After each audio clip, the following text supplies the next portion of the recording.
हमने इलेक्शन के पहले किसी का संग अलायंस नहीं किया, लेकिन आपका प्यार, आपका आशीर्वाद, आपका खानसा से हम लोग यहां पहुंचा। कल अमित शाह आ रहा है, नरेंद्र मोदी जी आ रहे हैं, हेमंत बिश्व शर्मा आ रहा है। ये स्पीच के बाद मैं आपको बोल रहा हूं, होम मिनिस्टर हमको बुलाएगा और कॉन्स्टिट्यूशनल सोल्यूशन के बारे में बात करने के लिए बात शुरू करेगा। मैं उनको बोलना चाहता हूं कि अगर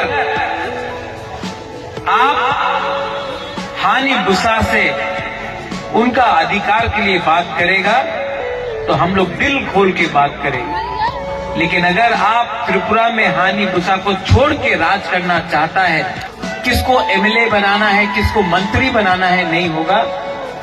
हमको कैबिनेट के बारे में बात नहीं करना है, कौन क्या मंत्री बनेगा वो बात नहीं होगा।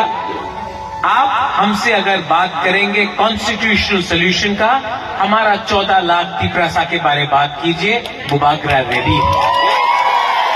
आई am proud to be a Tiprasa. शर्म नहीं है, आज खुला बोल सकता हूं कि Pradyot Bikram Manikya is proud to be a Tiprasa, proud to be a Tiprasa.